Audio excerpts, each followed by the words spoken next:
je m'appelle Corentin Gombert, je suis coordinateur de l'Agora d'Odès, un collectif, une communauté de chercheurs et chercheuses, de professionnels, d'organisations qui travaillent toutes pour ou avec la démocratie en organisation, avec un enjeu à la fois de créer des connaissances collectivement, de outiller les organisations qui veulent être davantage démocratiques et surtout de donner à voir ce qu'est ou ce que peut être la démocratisation des organisations.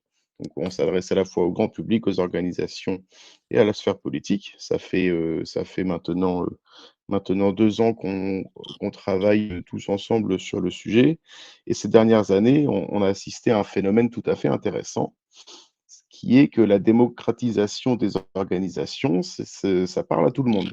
Tout le monde a quelque chose à dire sur le sujet, on peut débattre facilement, on peut s'engueuler, on peut avoir des échanges vraiment intéressants, sur le sujet avec tout le monde.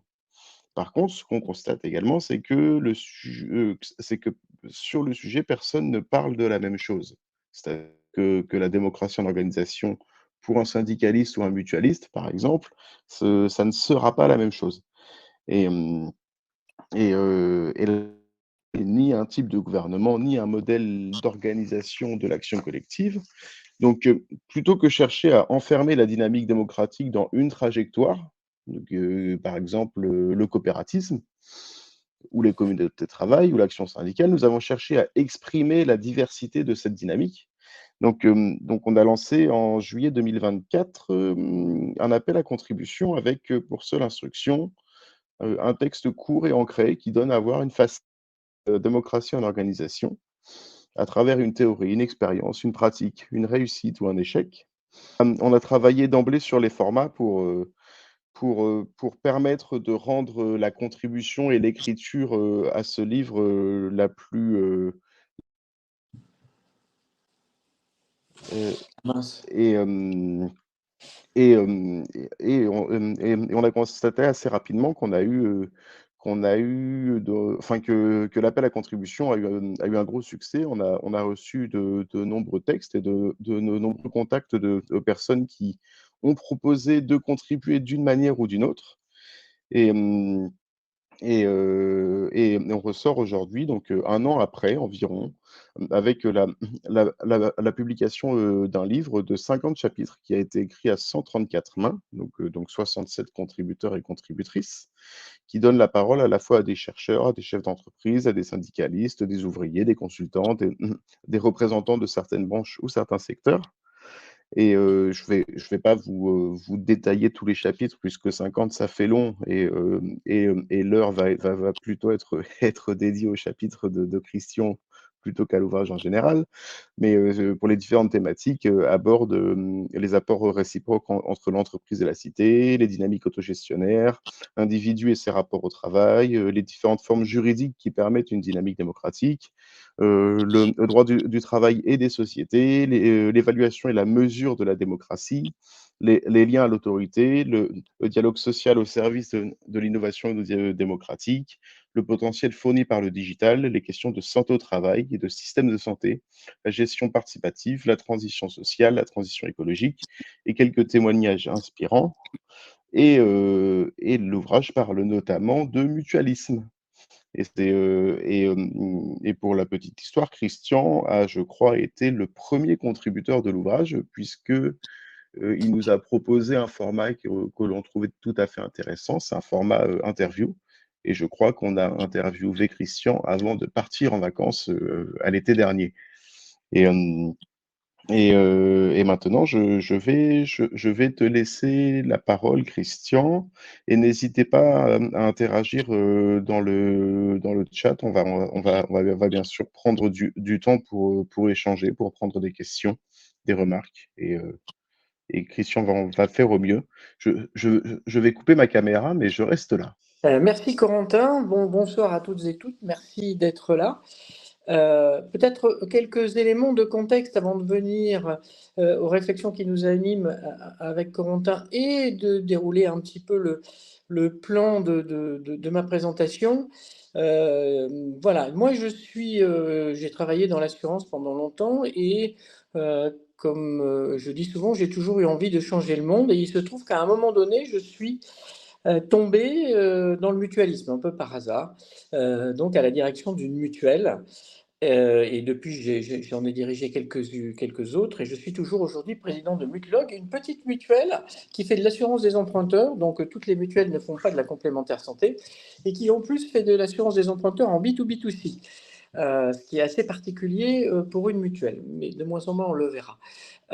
Et donc, quand je suis arrivé dans ma première mutuelle, qui était une mutuelle d'épargne retraite, je me suis dit, eh ben voilà un endroit où on parle de valeurs et peut-être que là, on peut changer le monde. Et les valeurs qui sont les valeurs, celles de l'ESS, hein, mais qui sont inscrites dans les textes du Code de la mutualité, qui sont voilà, dans nos textes, c'est la solidarité d'abord, c'est ça l'objectif, la démocratie et la non-lucrativité. Après, on peut décliner avec proximité, engagement, tout ça, mais ces trois valeurs-là sont présentes. Alors, on pourrait discuter, mais on ne le fera pas, sauf si on y revient dans le chat, sur le fait de savoir si la non-lucrativité en soi est une valeur. Moi, je dis que oui, mais parce qu'elle nous oblige à certaines choses qui la transforment en valeur, mais c'est une position. En tout cas, au cœur de ces valeurs, il y a de manière incontournable la question de la démocratie. J'ai écrit il y a 2 ans maintenant, un peu plus de 2 ans d'ailleurs, un ouvrage qui s'appelle Réinventer le mutualisme parce que finalement, je me suis aperçu que les mutualistes avaient très très peu travaillé sur leur modèle. Autant il y a eu des écrits sur la coopération, autant il y a eu des écrits sur le monde associatif, autant il y en a assez peu sur la mutualité, à part des ouvrages d'historiens. Et il y a surtout aujourd'hui peu d'ouvrages qui se disent mais comment est-ce qu'aujourd'hui on peut incarner ces valeurs historiques qui datent du 19e siècle pour aller très vite, que sont la démocratie et la solidarité dans les organisations mutualistes d'aujourd'hui, dans le monde d'aujourd'hui. Et donc, j'ai entamé cette réflexion, alors qu'il y a une réflexion un peu philosophique, mais je ne suis pas philosophe, donc il y a la réflexion à la fois de quelqu'un qui a vécu autre chose et qui cherche à prendre un peu de recul tout en étant aux manettes d'une organisation. Donc, dans les questions, vous pourrez challenger les beaux principes que je pourrais afficher pour savoir comment on le met en œuvre dans nos mutuelles Mutlog.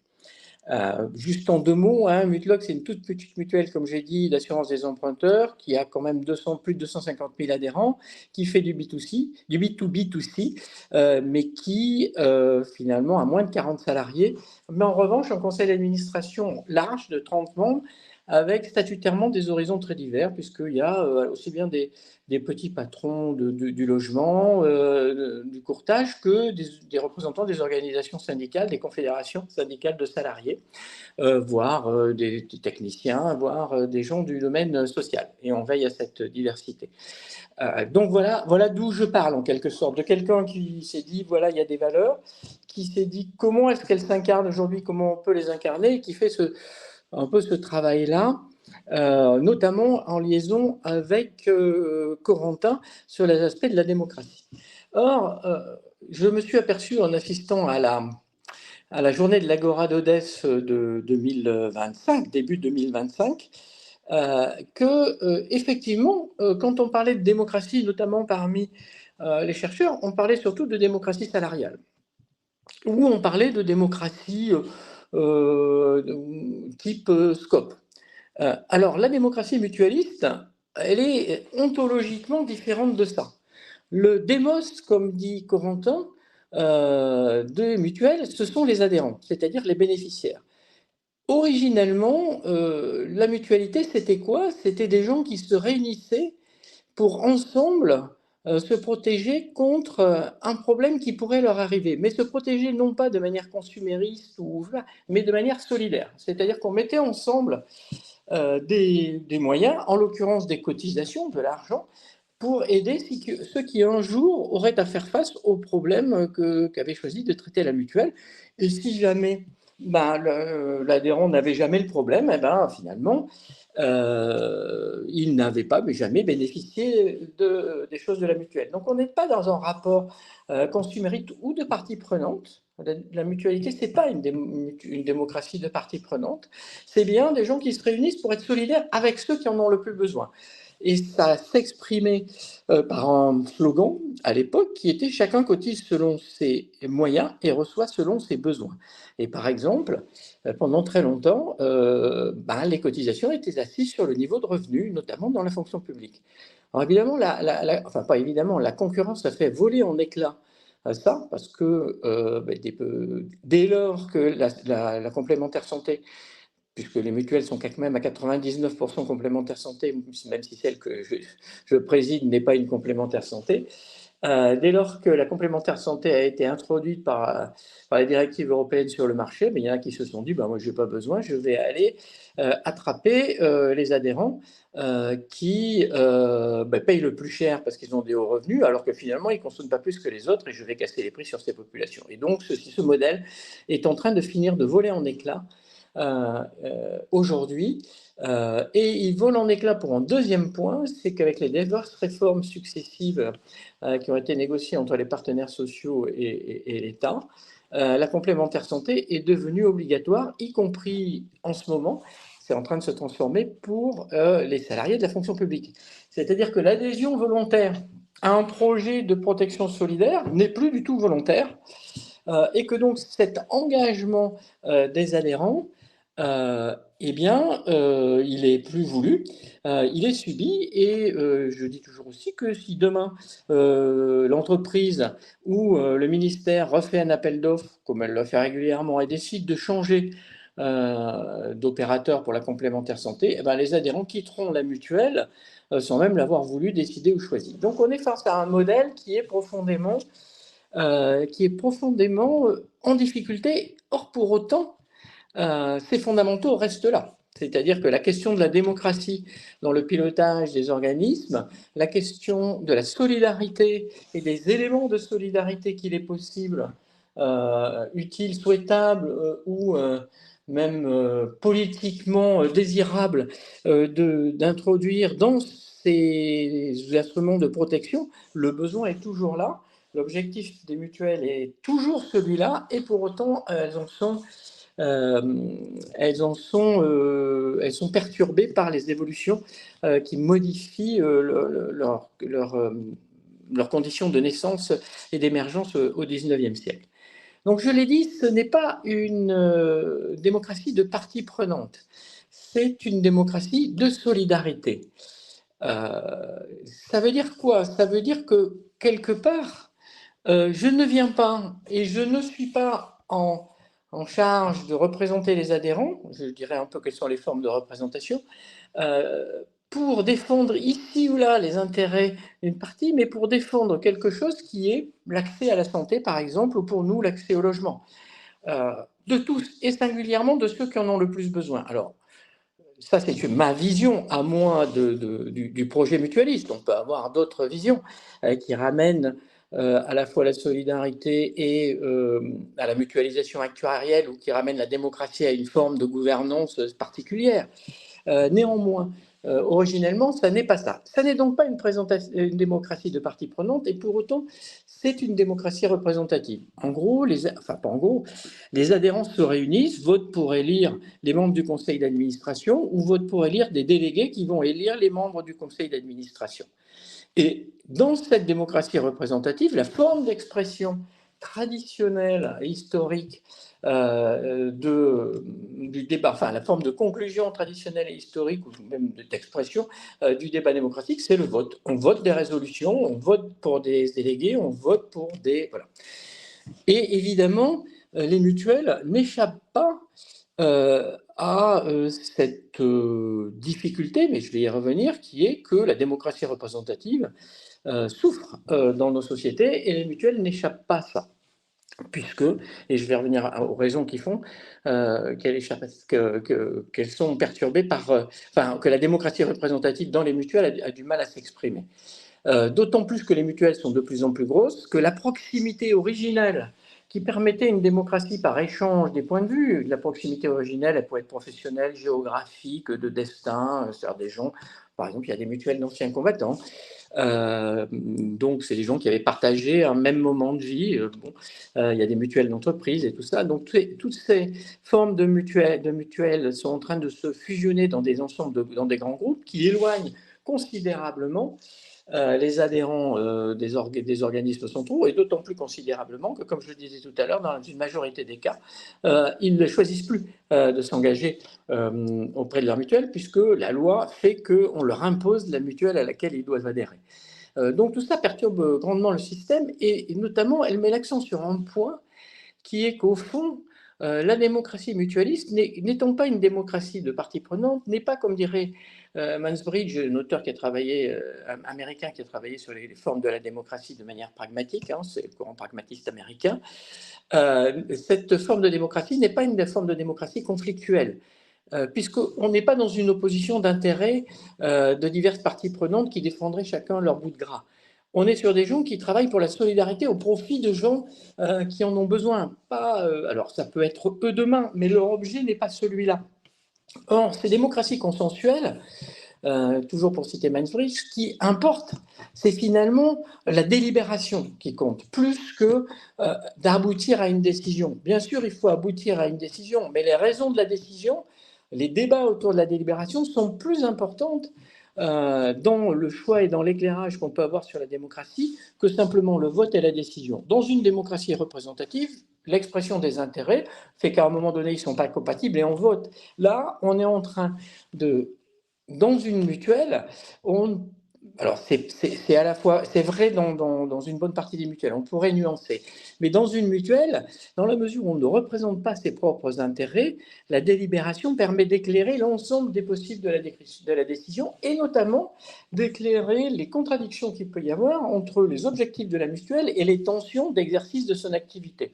La tension la plus nette, celle dont je parlais tout à l'heure, c'est que quand vous auriez envie que chacun paye selon ses moyens et reçoive selon ses besoins, or, le marché fait que si vous faites ça, vous êtes sorti du marché et vous ne remportez plus aucun appel d'offres. Et comment on gère cette tension? Et qu'est-ce qu'on fait de cette tension? Il n'y a pas de bonne solution, il n'y a pas de bonne décision, il n'y a pas de bon raisonnement. Il y a juste comment moi, en fonction de ce que j'ai envie d'être, je vais gérer cette tension entre mes objectifs de solidarité et ce que m'impose le marché.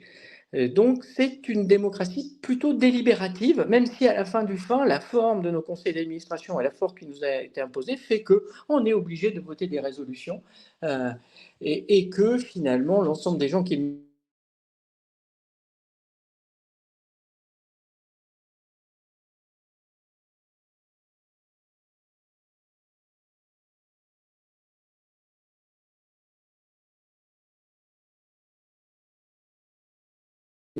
sont le démos et une démocratie plutôt non pas conflictuelle et de parties prenantes et de confrontation d'intérêts, mais de confrontation de points de vue dans l'exercice de la fonction mutualiste. Alors, je reviens un peu sur les que j'ai déjà évoqué, hein, qui perturbe cette forme de démocratie. Nous, Mutlog, depuis l'origine, on est dans la situation où les adhérents ne nous choisissent pas. Notre modèle étant depuis 45 ans en B2B2C, on travaille avec des partenaires distributeurs de crédit, puisqu'on fait de l'assurance des emprunteurs.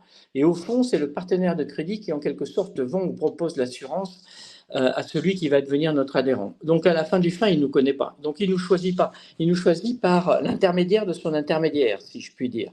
Et donc, ces adhérents, depuis l'origine, ne nous connaissent pas. Et donc, depuis l'origine, on a cette difficulté à se dire, mais au fond, où s'exerce et où s'incarne la démocratie. Ce que je disais tout à l'heure sur l'évolution des appels d'offres et des décisions collectives d'attribution des marchés à des complémentaires fait que les complémentaires santé massivement se retrouvent aujourd'hui, alors pour les mutuelles interprofessionnelles depuis une dizaine d'années et pour les mutuelles de la fonction publique, pour certaines depuis hier, hein, se retrouvent depuis aujourd'hui dans la même situation que nous avec des adhérents qui ne les ont pas choisis et donc ce qui modifie considérablement leur rapport au démos. La deuxième chose, c'est que évidemment, ces adhérents qui ne nous ont pas choisis, ils n'ont pas nécessairement ce qui pouvait les réunir et les solidariser, c'est-à-dire un régime d'affinité préalable. Je l'ai redit, mais on fait tous partie de la même entreprise, où on est sur le même territoire, où on a partagé le même destin, où on a partagé la même difficulté. Et du coup, avec l'augmentation de la taille des organisations, non seulement tous ces liens originels n'existent plus, C'est même pas qu'ils se distendent, c'est qu'ils n'existent plus, ils ne sont plus là.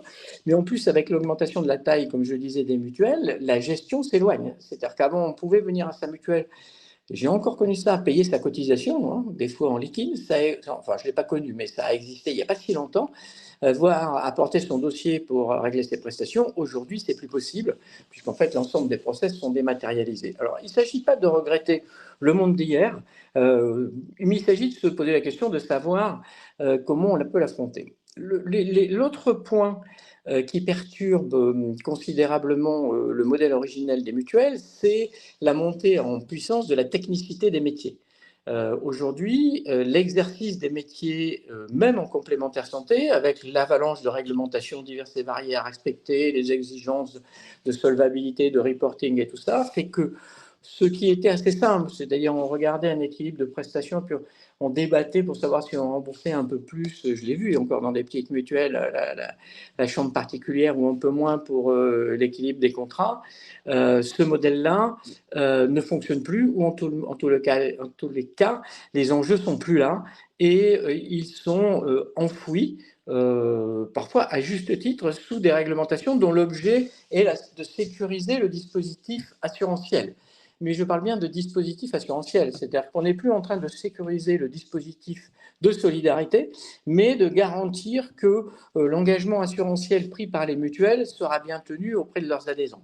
Donc ça change considérablement, d'où le fait que les élus mutualistes, qui étaient des représentants des adhérents, qui viennent de tous les horizons, n'ont plus ni le temps, ni les moyens, ni les connaissances, ni peut-être l'envie, ni d'ailleurs aucun intérêt à se plonger dans ces choses qui sont contraintes et qui font que la technocratie, évidemment, au sens vrai du terme, hein, le pouvoir de la technique, rend de plus en plus opaque le fonctionnement des mutuelles. Et le dernier point qui perturbe, je l'ai un peu évoqué, c'est que on est en univers concurrentiel. Donc on se bat. Alors Mutlog, c'est un peu depuis l'origine, même si son partenaire d'origine, qui était Action Logement, ou du moins les collecteurs du 1% de logement réunis dans l'Action Logement, avaient choisi Mutlog, mais maintenant ils procèdent par appel d'offres, hein, comme les autres, même si, voilà.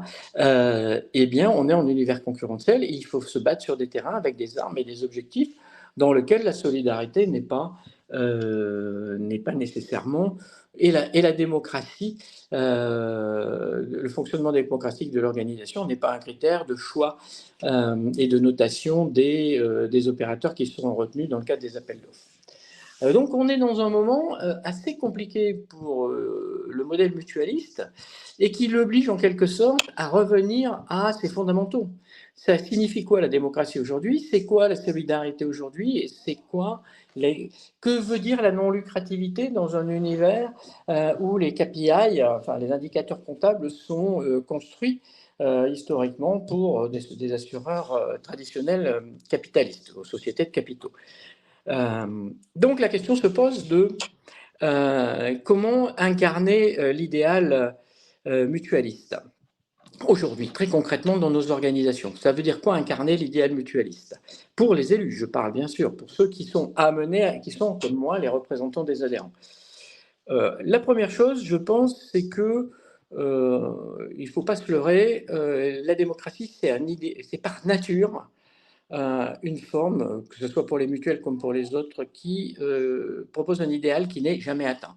C'est-à-dire, dans la question démocratique, quand une question a été tranchée une fois, il est légitime de pouvoir la remettre en cause, et chacun a droit à la remettre en cause dès lors même, le lendemain même du jour où elle a été apparemment tranchée par un processus délibératif ou de vote, y compris d'ailleurs quand elle a été tranchée par des représentants.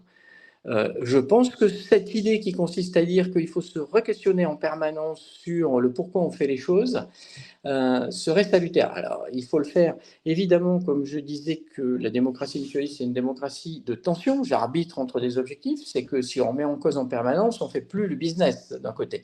Donc, il faut arriver à gérer cette tension entre la stabilité nécessaire pour le business, si je puis dire, ou la réactivité, et puis le fait que la démocratie remet en cause les choses, quoi. Donc la démocratie, c'est parfois plus lent, c'est parfois plus complexe à mettre en œuvre, et la rapidité nécessaire pour répondre à des appels d'offres offre ou à des demandes des distributeurs ou des partenaires n'est pas toujours compatible, mais on a à gérer cette tension-là. Et peut-être que la gestion même de cette tension est un élément de la discussion démocratique. Ce n'est pas une contrainte, c'est peut-être la vertu de la démocratie. C'est peut-être gérer cette tension, c'est peut-être la vertu de la démocratie. C'est peut-être ça qui fait la démocratie. Pour faire ça, il faut absolument recréer des lieux de délibération. Dans nos mutuelles, bien trop souvent, comme dans un bon nombre d'organisations, on n'a plus de lieux ou d'espaces de délibération. Alors, la question, c'est pas quand je dis des lieux de délibération ou des espaces de délibération, c'est pas pour délibérer de tout et de n'importe quoi, c'est de bien se mettre d'accord ou bien se comprendre sur ce sur quoi on est légitime à délibérer et ce sur quoi ça n'a aucun sens de délibérer.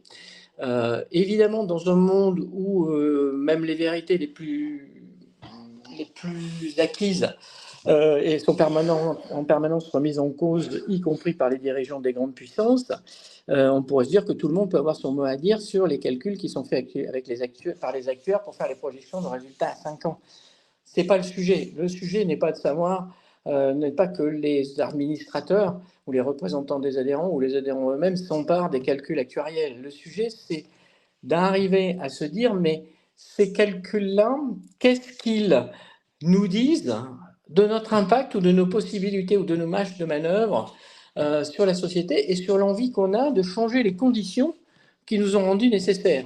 Ce que j'appelle les conditions qui nous ont rendus nécessaires, c'est le déficit dans l'accès à la santé, le besoin de couverture des gens, l'accompagnement des gens en difficulté. Et c'est ces questions de fond là qu'il faut remettre devant. Notre métier, même s'il nous oblige à faire des calculs, ou s'il nous oblige et nous contraint, et parfois à juste titre, à mesurer nos performances en matière de risque ou de solvabilité, ça n'est pas ça. Notre métier, ce n'est pas ça. Notre métier, c'est de s'assurer que, avec tout ça, on fait solidarité. Et ça, ces sujets-là, si vous reprenez les ordres du jour des organismes mutualistes, ils sont relégués dans les fins fonds des ordres du jour des conseils d'administration et dans les comptes rendus des fonds d'entraide, des choses comme ça. Ils ne sont plus au cœur. Au cœur de l'exercice de la mutuelle. Alors, ça veut dire que clairement, il faut faire deux choses. C'est politiser ces sujets, repolitiser. Moi, je maintiens qu'une mutuelle, c'est fondamentalement un organisme politique qui a pour objet de régler un problème et une difficulté des gens, mais aussi de peser sur les conditions qui ont fait que cette fragilité est arrivée et d'aller au-devant de ceux qui sont les plus fragiles. Et pas seulement en attendant les demandes pour les fonds d'entraide, mais il faut aussi outiller la délibération parce que l'ensemble des questions qui nous sont traitées, il n'est pas facile, qui nous sont proposées dans les ordres du jour des conseils d'administration, il n'est pas facile d'extraire, et notamment envahi par des textes réglementaires à voter ou des politiques écrites ou des choses comme ça à approuver, alors que finalement elles sont un peu loin de notre mission. C'est pas facile d'en retirer et de discerner quel est l'endroit où ça fait sens du point de vue de la solidarité ou du point de vue et quelle liberté ça donne, démocrate de débat, ça donne par rapport à toutes les contraintes qu'on a à bas. Donc, outiller la délibération en mettant les sujets au bon niveau, parce que créer des espaces de délibération, c'est pour traiter des sujets qui n'ont pas d'importance, est un enjeu majeur des mutuelles aujourd'hui dans un monde assez complexe. Alors, au passage, je voudrais dire que nous sommes en train, mais au tout début de la construction d'une IA une intelligence artificielle spécifique à Mutlog, qui consiste justement à fournir l'outillage à nos administrateurs, c'est-à-dire de leur dire tu peux l'interroger et elle te sort non pas les calculs des actuaires, mais elle te sort les questions qui se posent derrière les calculs des actuaires. Donc on est en train de la nourrir et on est en train de la superviser. Mais je pense que là, il y a un enjeu. Je ne dis pas qu'on va réussir à faire quelque chose qui aura du sens, mais c'est assez important. Et ce qui est important de dire à ce propos-là, c'est que quand on reçoit des nouveaux administrateurs, et j'ai dit que notre conseil d'administration était divers, et c'est cette diversité, cette richesse, non pas en termes de parties prenantes, mais en termes de parcours, qui fait que le conseil d'administration de Mutlog, le mini-parlement de Mutlog, peut se considérer comme représentant des adhérents. Évidemment, on ne peut pas proposer le même parcours de découverte des enjeux à quelqu'un dont le métier est assistante sociale, à un camarade dont le parcours est militant syndical, et un qui a dirigé des mutuelles, qui est actuaire, ou un autre qui est un promoteur immobilier, puisque nous, on est mutuelle du jugement, indépendant et tout ça. Donc, ils n'ont pas les mêmes parcours, ils n'ont pas les mêmes réflexes, ils n'ont pas les mêmes façons d'entrer dans les sujets, et les amener tous ensemble, sous réserve qu'ils partagent les valeurs, mais ça, on s'en est assuré, à parler de ça, ça suppose des chemins particuliers. Et une IA, si elle n'est pas trop bête, elle doit pouvoir arriver à restituer et à faire rentrer dans les sujets. Alors, il n'est pas question qu'elle fasse la délibération à notre place, mais c'est un enjeu essentiel, sinon on ne veut pas démobiliser les représentants des adhérents, ou si on ne veut pas que les délibérations se cantonnent à des sujets parfaitement annexes et qu'elles oublient ce qui fait l'essence des mutuelles. Et pour terminer, je voudrais dire 2 mots sur ce qu'est l'ontologie ou l'essence de la démocratie mutualiste. Donc, je l'ai déjà dit, le démos sont les adhérents. Mais en fait, et je viens de le dire, mais je voudrais le synthétiser en une phrase, c'est que la démocratie mutualiste, c'est une démocratie non pas où je vais voter, ou bien sûr on va le faire, non pas où je vais prendre des décisions, mais c'est une démocratie où je vais questionner la fonction objective de la mutuelle, comme diraient les gens qui font des IA, c'est-à-dire à quoi je sers, et l'incarnation de cette fonction objective. La démocratie mutualiste, ce n'est pas une forme de gouvernance spécifique, c'est un horizon du projet mutualiste. C'est à la fois le chemin et l'horizon. Faire démocratie, apprendre, faire la démonstration qu'on est capable de débattre sur des sujets, politiquement sur des sujets qui sont apparemment techniques, ça vaut pour les mutuelles, c'est vertueux pour les mutuelles, mais ça fait la démonstration à l'ensemble de la société que même dans un univers concurrentiel et ultra complexe en termes techniques, il est possible de faire démocratie. Et donc c'est en ça que, évidemment, moi je suis un tenant de la démocratie mutualiste et qu'il me semble qu'elle doit faire la preuve de son exemplarité. Et je vois Corentin qui me fait signe que j'ai été trop long. Non, juste bien. Je vois une question dans le chat. N'hésitez pas à dire aussi dans le chat si vous voulez prendre la parole avec votre voix. Je pense que techniquement, ça doit être possible. Je connais assez mal l'outil, mais ça doit être possible. Et je vois une question de Bruno. Faut-il accepter la tutelle des marchés et ou des experts sur la démocratie? Ben justement, non. Il ne faut évidemment pas accepter la tutelle des marchés et la tutelle des experts, mais penser qu'on pourrait vivre ou bâtir une mutuelle dans le marché dans lequel on est, hein, nous, hein, on pourrait éventuellement imaginer des mutuelles qui adresseraient, et c'est d'ailleurs un enjeu, qui adresserait d'autres besoins, mais faire comme s'ils n'existaient pas, ça serait ne pas exister. Donc le pire serait de les ignorer. Si on veut les affronter, il faut absolument jouer dans cette partie-là avec les règles du jeu qui nous imposent et travailler et se battre pour changer ces règles du jeu-là. Et donc ça, le projet mutualiste, euh, dans sa dimension politique, il a aussi pour objectif, au-delà de la mutuelle, de changer les règles du jeu qui ont amené à l'existence de la mutuelle. Mais néanmoins, pour que la mutuelle survive, elle sera obligée de se battre avec ces règles du jeu-là, sinon elle n'existe plus, quoi. Alors on peut imaginer que, et certains peuvent le dire, hein, on a eu des discussions là-dessus, que dans un certain nombre de thèmes, compte tenu du poids du marché et des tutelles technocratiques, la complémentaire santé ou l'assurance des emprunteurs n'est pas le lieu de faire de la mutualité, comme on pourrait le faire ailleurs, sur d'autres terrains. C'est pas faux, ça peut se faire. À ce propos, on n'est pas complètement opposé, puisque nous, on a créé une union de mutuelles qui intervient sur d'autres sujets qui ne sont pas des sujets de nature concurrentielle et de marché, sauf qu'elle a été dotée avec des fonds qui ont été libérés par les opérateurs de marché. Donc, c'est-à-dire les mutuelles qui ont fait de l'argent ont doté cette mutuelle-là. Donc voilà. Donc c'est peut-être facile pour nous de dire sur cette partie, sur cette mutuelle-là, on essaye de s'affranchir du marché, mais on le fait aussi avec les moyens qui nous ont été donnés par les mutuelles qui sont intervenues sur le marché. Super, merci beaucoup. Pour le temps qu'une autre question soit posée, moi, je me donne la liberté d'en poser aussi. Dans ton chapitre, hein, je vais pas préciser, c'est page 261 du livre. Donc, tu parles des 3 principes mutualistes: solidarité, démocratie, non-lucrativité, et tu parles aussi de quelques valeurs, et notamment la dimension éducative à travers l'éducation populaire. Est-ce que l'éducation populaire en 2025 pour les mutuelles, c'est un sujet? Alors, ça, c'est même écrit dans l'article du Code de la mutualité qui définit le rôle des mutuelles, qui dit que les mutuelles doivent contribuer à l'éducation de leurs membres sur les aspects culturels et au-delà même des métiers qu'elles exercent.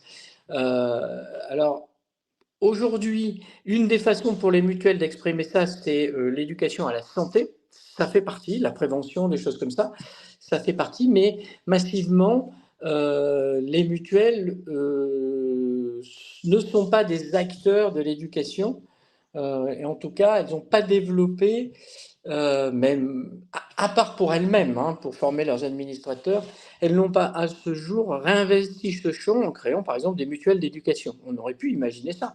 On aurait pu imaginer des mutuelles qui se réunissent pour offrir enfin, je sais pas quoi, moi, des formations diplômantes ou autres à des personnes qui en auraient le plus besoin, ou éduquer, ne serait-ce qu'éduquer des citoyens. La première éducation, de mon point de vue, pour une petite mutuelle comme la nôtre, c'est l'éducation de nos administrateurs à la démocratie et la promotion de, de cette possibilité-là. C'est une façon de contribuer à l'éducation, de faire la promotion de l'incarnation de nos processus démocratiques. Mais oui, ça reste largement à faire. Ça. Merci beaucoup. Je vois une autre question. Serait-ce trop illusoire qu'une mutuelle vise uniquement des publics très convaincus par la solidarité et revienne à ses fondamentaux, entre parenthèses, payés selon ses moyens? Puisque ce sont les entreprises qui choisissent aujourd'hui pour leurs salariés, est-ce que les arguments RSE et leur marque employeur ne suffiraient pas à les convaincre? Alors, ça non. Très franchement, alors on pourrait imaginer ça. On pourrait imaginer une entreprise qui choisisse une mutuelle, tout simplement parce qu'effectivement, elle aurait proposé un mode de tarification. Ça peut exister. Je ne dis pas que ça n'existe pas, un mode de tarification qui serait assis sur un pourcentage du salaire, hein. Je ne dis pas que ça n'existe pas, mais ça ne fera pas vivre une mutuelle massivement, quoi. À la marge, on pourrait faire ça. Alors, ça n'empêche pas dans les marges des mutuelles de faire, d'aller s'adresser à des publics ou des populations. Par exemple, nous, on est partenaire d'Initiative France, qui est un groupe de 200 associations locales qui aident des entrepreneurs, mais au tout début, hein, des entrepreneurs locaux à créer une boulangerie, une pâtisserie, tout ça. Ils leur font des prêts d'honneur. Nous, on est partenaire d'eux pour faire l'assurance de prêt. On finance l'association. Donc, dans les marges, on arrive à le faire. Mais aujourd'hui, ça ne ferait pas système. Alors, on pourrait peut-être chercher des territoires dans lesquels ça ferait système.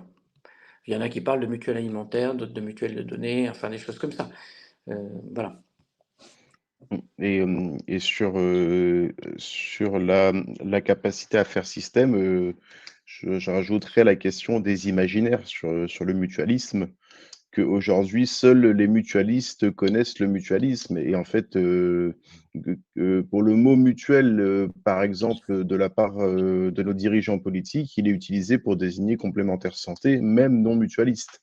Donc il y a peut-être un réapprentissage commun à faire sur, ce qu'est le mutualisme. Ah oui, alors ça, effectivement, j'ai même pas évoqué ça, c'est parce que c'est quelque chose qu'on entend tellement dans l'univers mutualiste, les gens nous confondent et tout ça, mais je pense que si les gens nous confondent, c'est parce qu'on est responsable. Si on n'a pas proposé un modèle désirable et si on s'est contenté, ce qui n'était pas simple, hein, faut le reconnaître, d'adapter nos mutuelles aux évolutions du marché et de la réglementation pour faire à peu près comme les autres, hein, avec un petit supplément d'âme dans nos fonds de solidarité, mais à côté, il ne faut pas vraiment s'étonner qu'on ne nous différencie plus.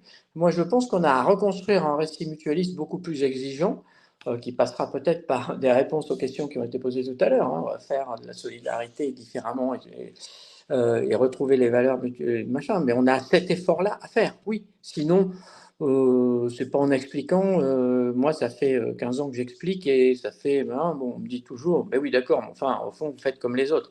Non, c'est par l'exemple et par ce qu'on fera qu'on arrivera à nourrir et à faire vivre un récit positif et rendre les mutuelles désirables. Ce soir il y a un débat auquel j'ai pas pu aller sur cette question, l'horizon désirable des mutualistes ou l'horizon rendre les mutualistes désirables.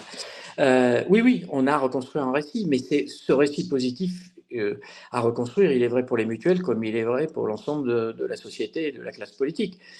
Si Trump fait voilà, c'est parce qu'il propose un truc hyper simpliste, mais qui s'appelle MAGA, je fais de la politique et je vous dis Make America Great Again, et je vais vous montrer que vous allez être les meilleurs, même si c'est pas vrai. Et nous, on ne sait pas dire ça. On ne sait plus dire ça. Enfin, du moins, on nous entend. Ouais, enfin, on ne sait plus le dire, je pense. Et on attend toujours les prochaines questions. Tu parlais à la fin de ta présentation, tu parlais de la fonction objective des mutuelles.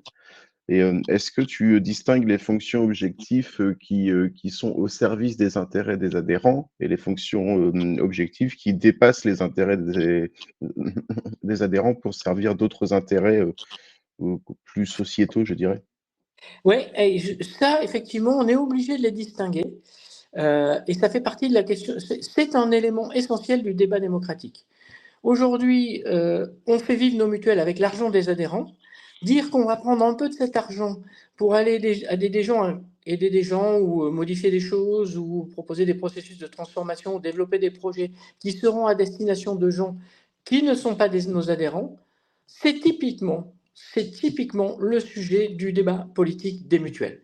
La mutuelle peut décider démocratiquement qu'elle se concentre uniquement sur ses adhérents, ou elle peut décider que son modèle dépasse simplement les adhérents. Elle doit toujours servir ses adhérents. C'est pour ça que nous, on a créé deux structures, une qui centrée sur les adhérents, qui sont les mutuelles, et l'union dite de livre 3, je passe dessus, qui va développer des projets et des initiatives au-delà des adhérents. Mais ça doit faire l'objet d'un débat démocratique, ou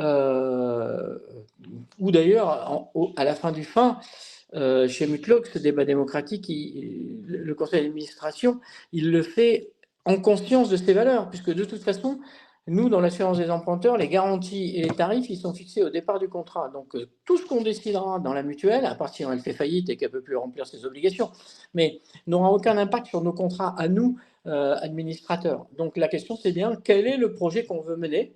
Et si on dit que la mutuelle, c'est aussi un projet politique pour transformer la société, à ce moment-là, oui, on est légitime à prendre une partie des ressources, mais quelle partie, sous quelles conditions et tout ça, confiée par nos adhérents, parce qu'on bosse avec l'argent des adhérents, pour aller au-delà de leur seule couverture ou de la seule solidarité vis-à-vis d'eux.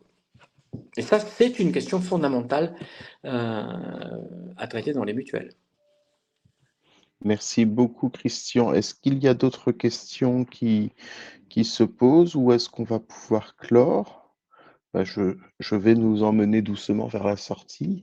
Merci beaucoup, c'était très intéressant, notamment ces Merci. questions d'espace et de outils de la démocratie. Et ce que je trouve rigolo, c'est que lors du précédent webinaire, donc qui a eu lieu il y a une dizaine de jours, qui traitait des groupes de rencontres sur le travail, bah, les questions étaient à peu près les mêmes, alors que là, on était clairement sur la démocratie au travail et comment accompagner les travailleurs à parler de leur travail. Donc les questions sont très, très différentes et pour les réponses apparaissent un petit peu similaires. C'est une question d'outils, une question d'espace. À l'Agora d'Odesse, notre prochain événement annuel a pour thème outiller la démocratie. Donc, j'espère qu'on va tous s'y retrouver, mais je pense qu'on est dans les bons thèmes. En tout cas, si vous voulez suivre les prochains webinaires, il y en a un demain. On va recevoir Roger Davio à la même heure, à 17h30, qui va parler des actions de travail et de la SAPO, qui est une forme juridique particulière pour accompagner la démocratie en organisation et au travail. Et la semaine prochaine, on va recevoir Christian Guibert qui va parler des enjeux du travail au XXIe siècle. Et donc tous deux également auteurs dans l'ouvrage. En tout cas, si vous voulez en savoir plus sur le mutualisme, la mutualité, ça se passe page 261 et les pages autour aussi, hein, puisqu'il y a d'autres chapitres qui parlent de mutualité, notamment Pierre Marini que Christian connaît bien, qui parle des groupes mutualistes et de l'influence et des tensions démocratiques irréconciliables chez les adhérents. Voilà, je vous remercie et je vous souhaite à toutes et tous une très bonne soirée.